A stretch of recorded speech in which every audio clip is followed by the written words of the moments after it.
66번째 시간입니다. 본문 마가복음 13장 28절에서 37절 말씀을 중심으로 무화과 나무의 비유를 기억하자라고 하는 주제로 함께 은혜를 나누겠습니다. 한번 따라서 합시다. 무화과 나무의 비유를 기억하자. 옆 사람을 보면서 인사합니다. 무화과 나무의 비유를 기억합시다. 그럼 무화과 나무의 비유는 뭘까요? 가끔씩 건강 지식에 관한 기사나 방송 혹은 글들을 읽어보다가 Could a disease also happen to my body? 그 병이 혹시 내 몸에도 일어나는 것은 아닐까 하고 생각한 적이 있습니다. 지금은 전 세계가 코로나와의 전쟁에서 승리하기 위해서 사투를 벌이고 있습니다만 우리 인류는 계속해서 암이라는 질병을 극복하기 위해서 무단히 노력하고 있습니다. 이 암이라고 하는 병은 많은 사람들을 죽음으로 몰아넣고 있지요. 그런데 모든 병에는 다 이상 증세들이 나타난다고 합니다. 가슴이 더부룩하거나 소화불량 같은 증세가 있거나 설사를, 연필 굵기에 가는 변을 본다거나 또는 혈변을 하고 혈뇨를 합니다. 혹은 복부 팽만, 팽창, 기타 등등.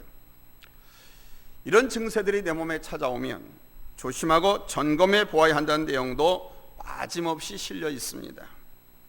30대 후반부터는 1년에 한 번씩 정기검사도 받으라고 권장하고 있습니다.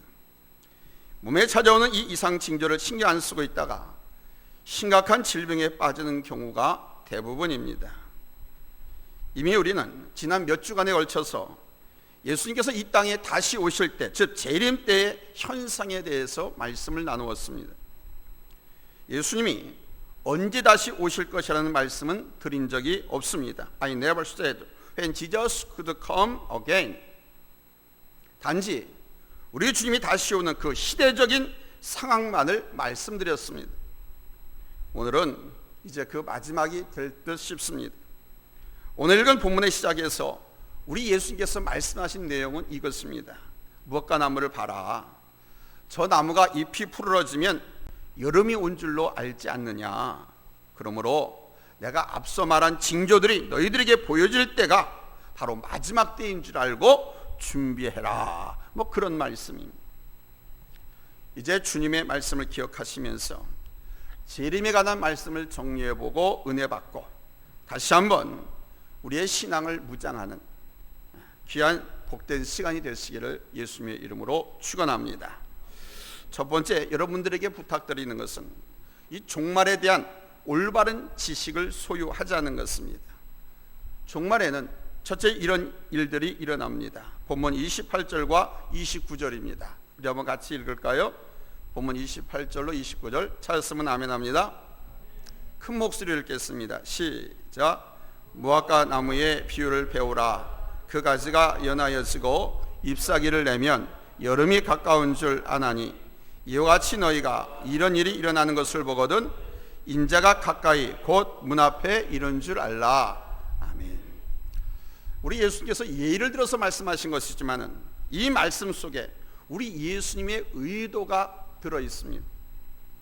무화과 나무가 잎을 내기 시작하면 여름이 가까웠음을 아는 것처럼 이미 우리가 말씀을 통해서 듣고 있었던 사실들, 즉 예수께서 말씀하신 징조들을 보거든 예수님의 재림이 가깝게 왔음을 알라는 것입니다.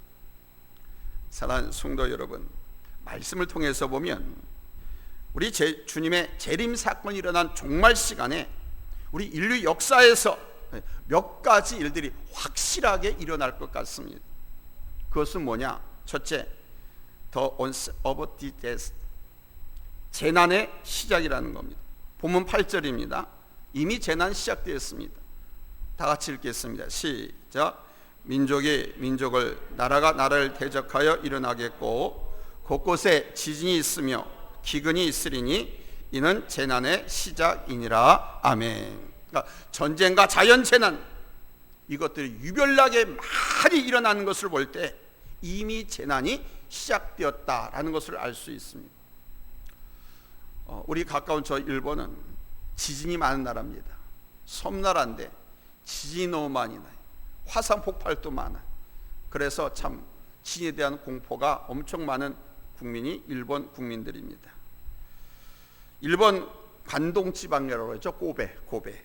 저 직접 현장에 가서 확인도 해봤습니다만 7.2의 강진이 발생해서 그때 4,500명이 죽었고요. 600여 명이 실종되고 2만 3천여 명이 부상자가 발생했습니다. 그 지진 한 번으로. 도시는 아주 아수라장이 됐습니다.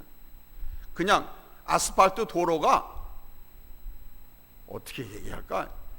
그냥 지진이 나면서 그냥 다 드러나고 깨지고 엎어지고 뭐 고가도로 다 허물어지고 집 무너진 건 말할 수도 없고 4,500명이 죽었으니까요. 2만 3천여 명의 부상자가 발생하고 600명은 찾지도 못했어요. 지진 속에 갇혀 어디에 있는지. 지진이요 벌어지기만 하면 다행이죠. 벌어져서 입을 닫아버리면 어떻게 돼? 못 찾는 거예요. 600명이 실종돼. 완전히 지금도 마찬가지입니다. 그 외에 중국 자주 지진 소식 들리죠. 콜롬비아, 베네수엘라에서도 강도 한 7 정도의 강진이 일어났고, 환태평양 지진 때인 저 대만이라든가 인도네시아, 또 우리나라는 어떻습니까? 엄청난 강진이 발생하고 있습니다. 그리고 지질학자들은 이제 북한에 있는 저 백두산이 화산 폭발할 날이 가까웠다. 저 북한에 백두산이 폭발하는 날이 2025년도 그 사이라고 지금까지 말하고 있는 거예요. 빠르게 학자들은 2024년이라고 했는데 화산이 부글부글 끓고 있어. 지금 지구촌 세계 곳곳은 천재지변으로 괴로움을 당하고 있고, 세계 곳곳에서는 전쟁이 끝이지 않고 있습니다. 지진만이 아닙니다. 전쟁은 또 어떻습니까? 인류 역사가 시작된 이래 크고 작은 전쟁이 한순간도 쉰 적이 없고 계속해서 일어나고 있습니다. 이제 우리 주님의 재림 시간이 가까울수록 더 심하게, 더 강하게, 무섭게, 더 넓은 지역에서 크게 일어날 것이라고 저는 확신합니다. 이 모든 일들은 이미 말씀하신 예언의 말씀이 이루어지는 것이므로 우리는 때가 가까운 줄로 믿어야 됩니다. 두 번째는 Chaos in the spiritual realm, 영계의 혼란입니다. 본문 6절 말씀 한번 같이 읽겠습니다. 찾으면 아멘합니다. 합독합니다. 시작. 많은 사람이 내 이름으로 와서 이르되 내가 그라하여 많은 사람을 미혹하리라. 아멘. 지금 우리 한국 땅에도 내가 그라고 하는 사람 많이 있지요.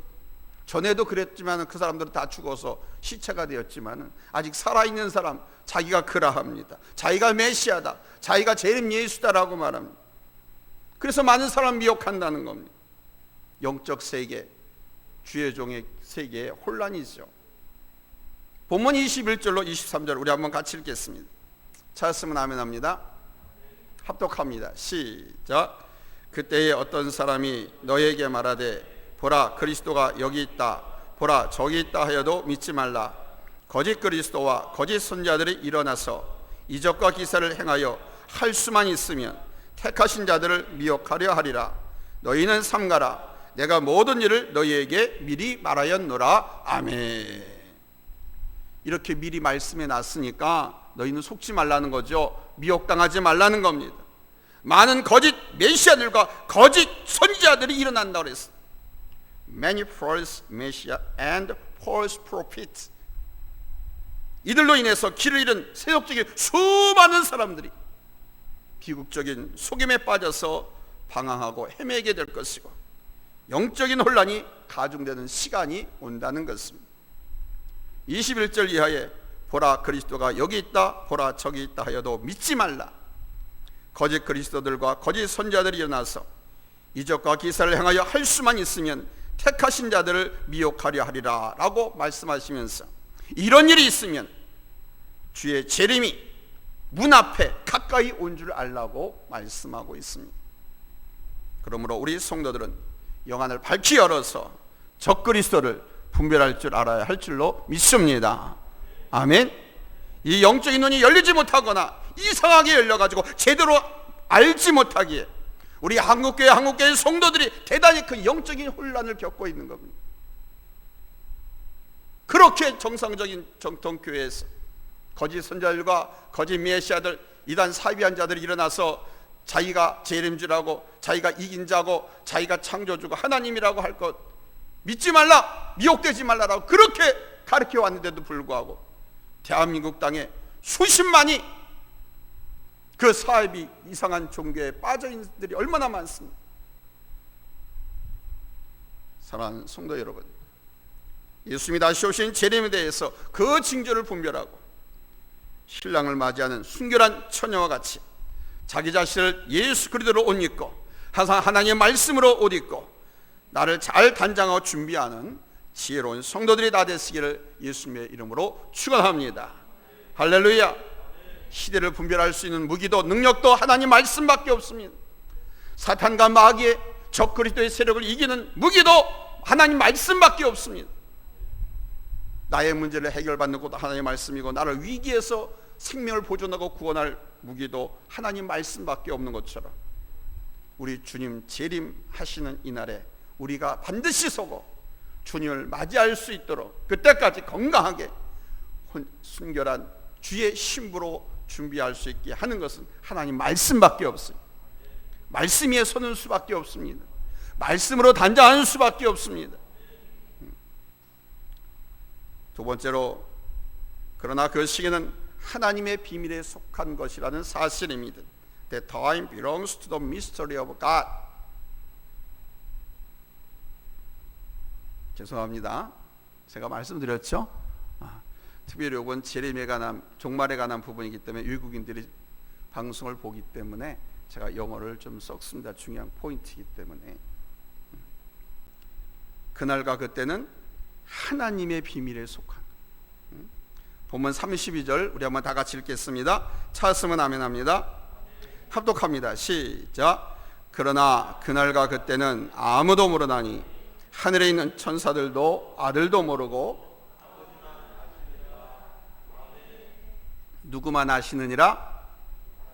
하나님 아버지만. 뭐를요? 우리 주님 재림하는 날. 그러니까 우리 예수 그리스도가 다시 오시는 그때는 아무도 알 수가 없습니다. 아니, 예수님도 당신도 모른다고 말씀하셨어요. 몰라서 모른다고 말씀하신 것이 아니라 우리들이 알 필요가 없기 때문에, 우리들이 아는 것이 신앙생활에 더 도움이 되지 않기 때문에 우리 주님께서는 나도 모른다라고 하시고 아버지만 아신다고 그랬어요. 우리 주님 평소에 하실 때 아버지와 나는 하나라고 말씀했잖아요. 그럼 당신도 안다는 것 아닙니까? 그런데 그분이 나도 모르고 아버지만 아신다고 했어요. 이 말은 뭐냐면 너희 알라고 하지 말라는 겁니다. 그날과 그때는 어느 누구에게도 알려지지 않았습니다. The day and hour were unknown to anyone. 그러니까 예수님께서 재림하시는 그날과 그때는 우리 성부 하나님만 알습니다. 믿습니까? 재림을 기다리는 믿는 자들은 대략적인 때를 알 수는 있지만은 정확한 날짜와 일시는 우리 하나님만 알고 계신다는 사실. 역사를 통해서 볼 때 예수님 재림의 때를 자기들이 안다고 생각하던 자들이 항상 있어 왔습니다. There have always been those who thought they knew the time of Jesus' second coming. 이런 사람들 지금도 존재하고 있습니다. 그러나 예수님께서는 분명하게 말씀했습니다. No one knows the day and the hour. 그날과 그때는 아무도 모른다. 한번 따라서 합시다. 그날과 그때는 아무도 모른다. 꼭 기억하시기 바랍니다. 반드시 기억하시기 바랍니다. 그날과 그때는 아무도 모릅니다. 이 세상에 일어나는 현상이나 징조를 통해서 예수님이 재림하실 날이 곧 임박하였음을 짐작할 수는 있지만 정확한 일시는 안다 모른다? 아무도 모릅니다. 그것은 오직 우리 하나님의 절대 주권 아래 숨겨두신 일로 여러분 아시기 바랍니다. 그러므로 우리는 예수 재림의 사건이나 미래에 관한 성경의 말씀을 무리하게 해석하거나 주장하는 사이비들을 경계해야 합니다. 절대로 그들을 믿으면 안 됩니다. 하나님의 주권 아래 두신 비밀로 그 시한을 인간이 무례하게 알아맞히려고 하는 것은 영적 무지, 영적 교만에 그치고 큰 죄악이 되는 것입니다. 그들은 말합니다. 그걸 알아야 있어야 깨어있는 자고, 깨어있으라고 했으니까 깨어있으면 안다라고 하면서, 그래서 자기가 깨어있기 때문에 자기는 안다고 하면서 말합니다. 속지 마시기 바랍니다. 거기에 다들 넘어가요.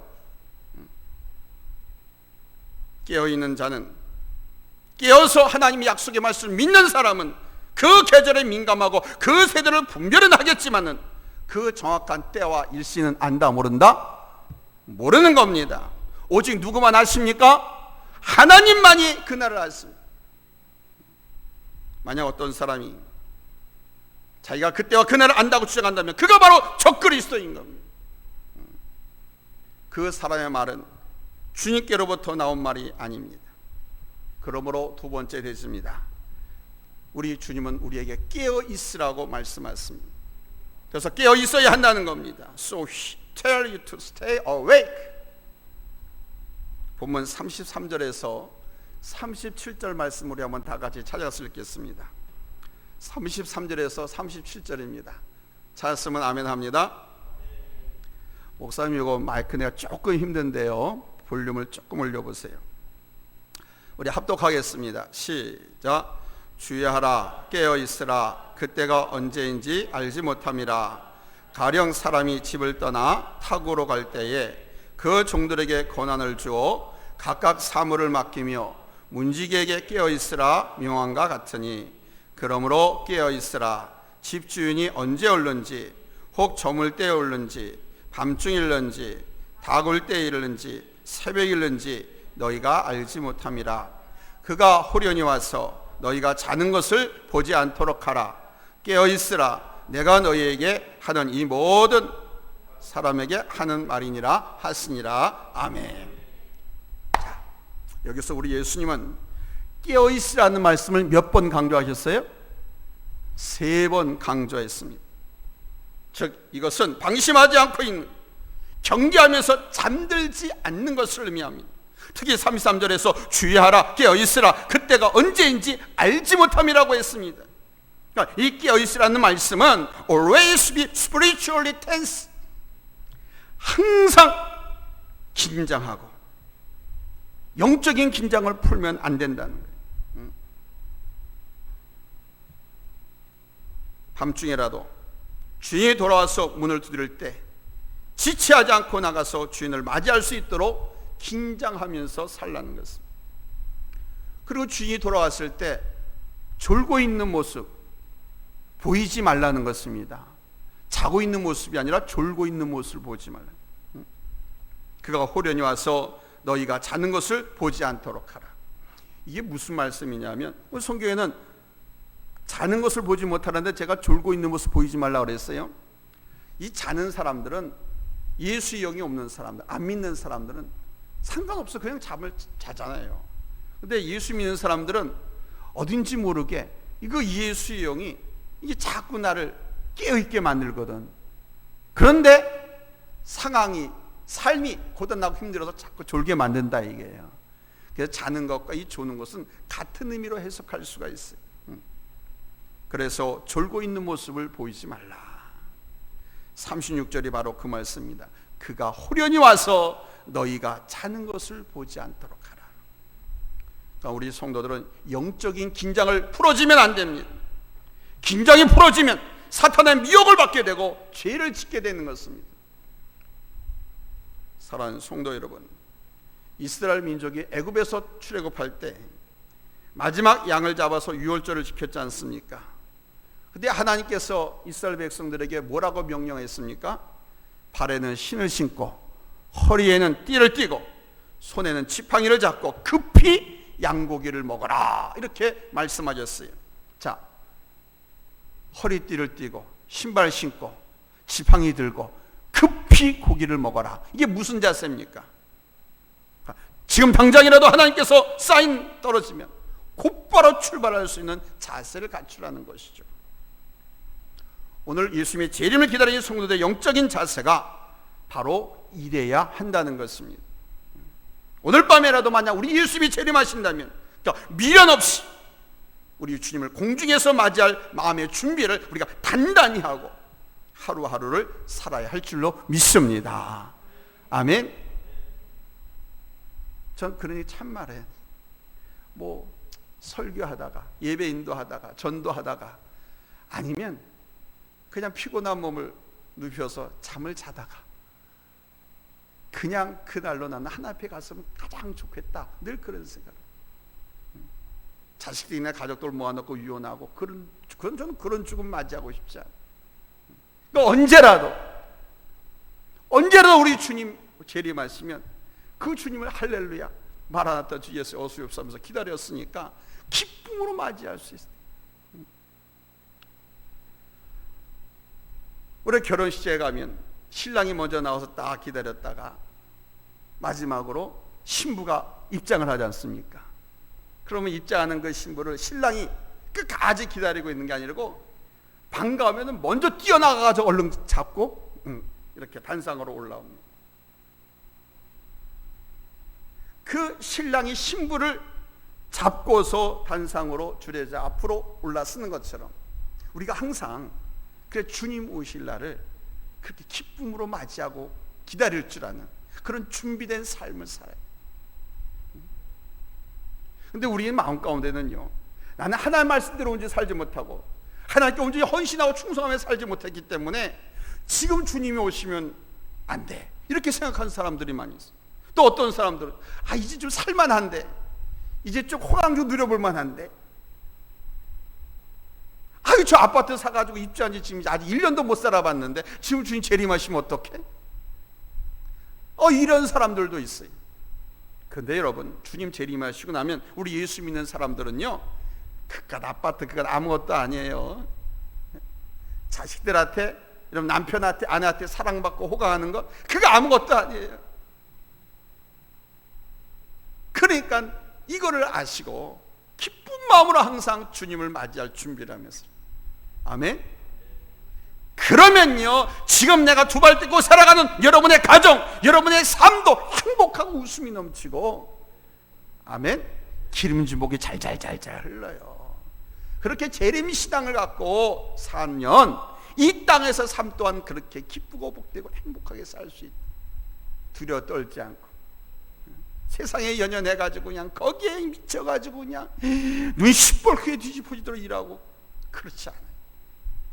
그냥 감사하면서 할렐루야 찬성하면서 아주 기쁘게 일도 하고 행복하게 살아갈 수가 있는 겁니다. 그게 재림신앙이 그렇게 해서 중요한 거예요. 지금 이 시간에 여러분의 믿음의 현주소는 어디일까요? 혹 세상 물질에만 눈이 어두워서 영적인 깊은 잠에 빠져 있는 것은 아닙니까? 주님이 언제 오실지 모른다고 허랑방탕하며 사명도 다 내팽개치고 죄악된 생활 속에 살고 있지는 않습니까? 마땅히 해야 할 일, 우리에게 맡겨주신 그 사명은 다 내팽개치고 불순종과 죄악된 세상 속에 빠져서 허송세월하고 있지는 않습니까? 주님 약속 말씀 더디다고 이루어주지 않는다고 불신앙에 빠져서 원망과 미움으로 가득 차 있지는 않습니까?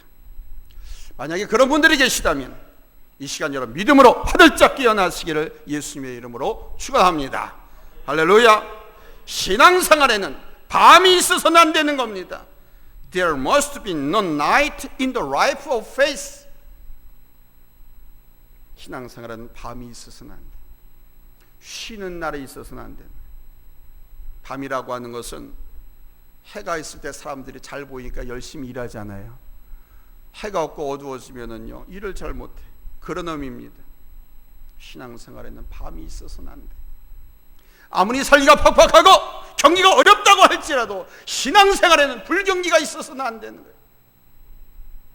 우리 주님만을 바라보면서 주의 약속 부둥켜 잡고 항상 끼어 승리하시기를 예수님의 이름으로 축원합니다. 할렐루야, 할렐루야. 먼저 예수를 믿은 주의 백성들은 이 시대의 파수꾼들입니다. The people who believe in you first are the watchmen of this age. 우리 그리스도인들은 오늘 일을 내일로 미루면 실패할 수밖에 없습니다. 세상에서도 말합니다. 오늘 할 일을 내일로 미루지 말라고. 세상에서도 그렇게 가르칩니다. 그런데 우리 교회에서 우리 성도들은 오늘 할 일을 내일로 미루면 반드시 실패할 수밖에 없습니다. 왜냐하면 내일은 없어지지 않고 늘 내일이 다가오기 때문입니다. 그러므로 우리는 항상 깨어서 오늘 이 시간을 지금 지켜야 할 사명을 고수해야 됩니다. 지금 지켜야 할 그 사명에 목숨을 걸어야 됩니다. 목숨 건다고 죽지 않습니다. 목숨 걸면서 살아요. 항상 깨어서 이 순간을 지킬 줄 아는 이 시대의 파수꾼이 되시기를 예수님의 이름으로 축원합니다. 할렐루야. You must always be awake and keep this moment in order to become a watchman in this age. 우리 교회 모든 성도님들은 이 시대의 파수꾼이 되시기를 다시 한번 예수님의 이름으로 부탁을 드립니다. 우리 예수 믿는 성도들이 우리 주님의 재림을 기다리는 동안에 발생할 수 있는 몇 가지 일들이 있을 수 있어요.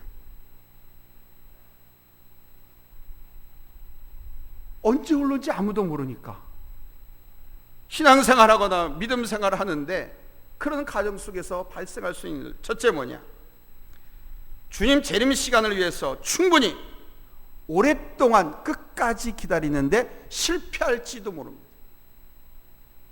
날이 가고 해가 지나갈수록 점점 더 방심해지고 졸음도 더 오고 깊은 잠에 빠진 일들이 더 깊어질 수 있습니다. 두 번째는 그러다가 주님을 위한 내가 마땅히 해야 할 일을 지연하거나 연기하거나 혹은 게을리할지도 모른다는 사실입니다. 그리고 마지막 세 번째는 아예 신앙을 포기하고 종말이 다가왔는데 이 세상과 함께 그냥 내 마음대로 살다가 죽을지도 모른다는 거예요.